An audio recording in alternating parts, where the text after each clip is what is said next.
میں Jamil Ahmed Khan ambassador of Pakistan city 1016 کو خوش آمدید کہتا ہوں پاکستان ایمبیسی میں، اور آپ کے توسط سے اپنے تمام ہم وطنوں کو یہ پیغام دینا چاہتا ہوں کہ میری طرف سے عید کے 14 اگست کے اس موقع پر میری دلی مبارکباد قبول ہو، اور اس مرتبہ دو خوشیاں آ رہی ہیں۔ ایک 14 اگست کی خوشی آ رہی ہے، اس کی فوراً بعد عید کی خوشی آ رہی ہے، لہذا 14 اگست کا دن ہم جس حب الوطنی اور جس جوش اور جذبے سے مناتے ہیں، اس حب الوطنی کو اگر برقرار رکھتے ہوئے ہم اپنے وطن عزیز کی ترقی اور کامرانی کے طرف مسلسل کام کرتے رہیں تو وہ دن دور نہیں کہ ہم خطے میں ایک بہت وائبرنٹ ملک کے طور پر ابھر سکتے ہیں، اور ایک وائبرنٹ ملک ہی ایک وائبرنٹ قوم کی عکاسی ہوتا ہے۔ پاکستان میں ہر قسم کے جوہر موجود ہیں کہ آپ ہم وطنوں کی مدد سے پاکستان کا مستقبل بہت روشن ہے، کیونکہ پاکستان کو رب العزت نے تمام کی تمام سہولیات دی ہیں جو کہ کسی بھی ترقی پسند اور ترقی یافتہ ملک کے لیے ضروری ہوتا ہے۔ ہم پاکستان میں اپنے تمام ہم وطنوں کے ساتھ، دنیا کے تمام ممالک کے افراد کے ساتھ بہت ہی اچھے مراسم کے ساتھ آگے بڑھنا چاہتے ہیں۔ یہی پیغام تھے قائد اعظم محمد علی جناح کا کہ جس میں نہ کوئی نسل، نہ کوئی روح، نہ کوئی ریلیجن، اس کو کبھی ملوز خاطر رکھے بغیر حب الوطنی کے جذبے کے ساتھ تمام کے تمام ہم وطن اپنے وطن کے لیے ترقی کے لیے ایک جاری و ساری اپنی قوت کو برقرار رکھیں۔ بہت شکریہ آپ کی اس ریڈیو کا۔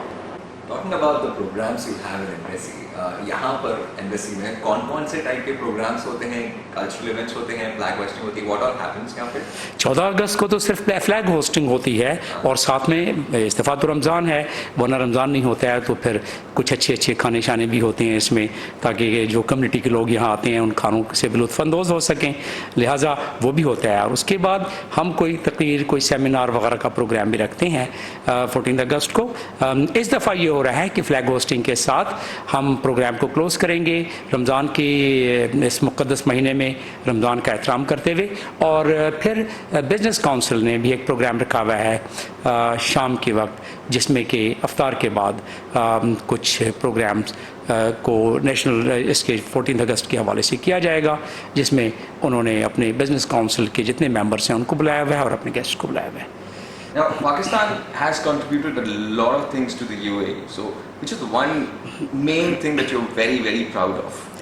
Well, Pakistan, number one, is the first country which recognized UAE, and is the first country which had set up its embassy in 1972. And ever since, and even before that, Pakistanis were quite well integrated with the UAE society and with the UAE people. And as such, once the development started,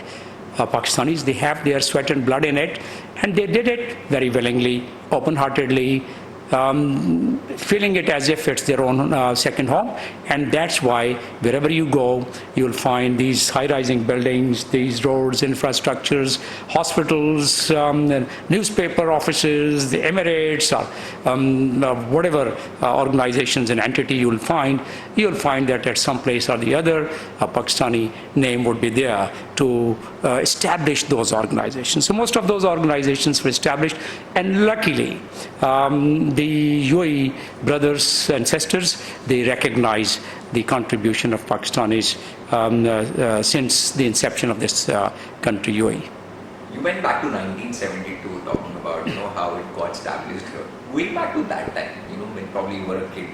and like when we were in school, jab hum school mein the, we used to wear white uniforms and laddu milte the Independence Day ke time pe. And since we are not coming from the same country, Pakistan se hum nahi hai, hum kehna chahte hain ki آپ جب بچے تھے، آپ جب چھوٹے تھے، تب آپ کیسے انڈیپینڈنس ڈے سیلیبریٹ کرتے تھے؟ کیا ایکسائٹمنٹ رہتا تھا؟ واٹ واز دا زیل وہاں پہ، کیسا ماحول رہتا تھا؟ وہ تو بچپن کا ایک، اور جو 14 اگست کے حوالے سے جو ایک جذبہ سا ابھرتا ہے، اس میں لوگ لڈو کھانے کا بھی دل کرتا ہے جس طرح آپ نے ذکر کیا، اور کیونکہ چھٹی کا دن ہوتا ہے، گورنمنٹ نے اس کو ہالیڈے ڈکلیئر کیا ہوتا ہے، اس لحاظ سے لوگ اچھے اچھے کھانے بھی پکاتے ہیں، جھنڈیاں بھی ہر قسم کی لائی جاتی ہیں، اور ہم جو بچپن میں پٹاخے وغیرہ بھی لے کے آ جاتے تھے، اور کچھ پھلجھڑیاں، کچھ پٹاخے بھی چلاتے تھے ان موقعوں پر، اور ساتھ میں اسکولوں میں ہمارے تقاریریں ہوتی تھیں، مقابلے ہوتے تھے، اسپورٹس ہوتے تھے، باقی اس کے تمام پورے کا پورا دن جب تھک کے بالکل چور چور ہو جاتے تھے تو جیسے ہی گھر پہ آتے تھے تو بس بسترے پہ پڑتے ہی پتہ نہیں پڑتا تھا کہاں، پھر وہ رات کو خواب میں بھی وہی تمام ایونٹس نظر آ رہے ہوتے تھے۔ تو دوستوں کے ساتھ کرکٹ وغیرہ بھی کھیلتے تھے آپ اسی دن میں؟ 14 اگست پہ اگر آپ ابھی بھی چلے جائیں پاکستان میں، اور یہاں بھی آپ دیکھیں گے جہاں جہاں پاکستانی ہیں تو وہ کرکٹ کا بھی سلسلہ ساتھ میں جاری رہتا ہے۔ وہ تو ایک پاکستانیوں کے اور cricket loving countries like India, Australia, UK، so many other countries, یہ تو ان کے خون میں رچا بسا ہے، لہٰذا وہ ہر جگہ کرکٹ بھی نظر آتی۔ ہم لوگ تو گلیوں میں بھی کرکٹ کھیل رہے ہوتے تھے، اور ڈانٹ بھی کھا رہے ہوتے تھے اپنے بزرگوں سے کہ گلی میں کیوں کھیل رہے ہو، کبھی کسی گیند کسی کے کانچ کے شیشے کھڑکی میں لگی تو ٹوٹ بھی جاتا تھا، پٹائی شٹائی بھی ہو جاتی تھی، لیکن پھر بھی بچپن میں باز نہیں آتے تھے اور یہ فیسٹیوٹی منا رہے ہوتے تھے۔ سب کو صرف ایک موقع چاہیے کھیلنے کا۔ جی ہاں۔ Okay. Now, sir, since there is a huge Pakistani community out here in the UAE, what is the message that you would want to give them on this Independence Day? Pakistan جن قربانیوں کے ساتھ بنایا گیا اور جس جذبے اور اصرار کے ساتھ بنایا گیا، اور جو خواب علامہ اقبال، ڈاکٹر علامہ اقبال نے دیکھا، اور جس کی تعبیر قائد اعظم محمد علی جناح نے کی، ان تمام کی کاوشیں اور یہ تمام جو قربانیاں دی گئیں، اس سے جب پاکستان مورز وجود میں آیا، اس جذبے کو برقرار رکھنا بہت زیادہ ضروری ہے۔ وہ جذبہ برقرار رہے گا تو پاکستان پھلے گا، پھولے گا، پنپے گا، اور جب پاکستان پھلے گا، پھولے گا، پنپے گا تو جو آس پڑوس کے باقی ممالک ہیں، چائنا ہے، انڈیا ہے، افغانستان ہے، یا سارک کنٹری کے دوسرے لوگ ہیں، جب پڑوسی ملک پھلے گا، پھولے گا، پنپے گا تو وہاں بھی اس کی عکاسی نظر آئے گی، اس کا عکس نظر آئے گا۔ اور ظاہر ہے پاکستان میں جو چیلنجز ہیں، اس چیلنجز سے نمٹنے کے لیے یہ ضروری ہے کہ انڈیپینڈنس کے وقت جو جذبہ تھا ڈیولپمنٹ کا، جو جذبہ تھا ہیومینٹی کا، جو جذبہ تھا انسانیت کا، جو جذبہ تھا کہ جس میں نہ کوئی کاسٹ، نہ کوئی کریڈ، جو قائد اعظم کا پیغام تھا کہ وہ سارے کے سارے پاکستانی ہیں اور سارے کے سارے بھائی بہن ہیں، اس جذبے کو آگے لے کے چلنا ہوگا۔ اینڈ آلسو ابھی آپ جیسے کہہ رہے تھے کہ رمضان کا مہینہ چل رہا ہے، and that is about to end, ختم ہونے والا ہے، عید آنے والی ہے، اور عید کا سیلیبریشن ایمبیسی میں کیسے ہوگا؟ یہاں پہ کیسے آپ سیلیبریٹ کریں گے عید؟ عید پہ تو سیویاں بھی پکائی جائیں گی جو ایمبیسی میں بھی اویلیبل ہوں گی، تو وطن عزیز کے جتنے لوگ پاکستانی یہاں آئیں گے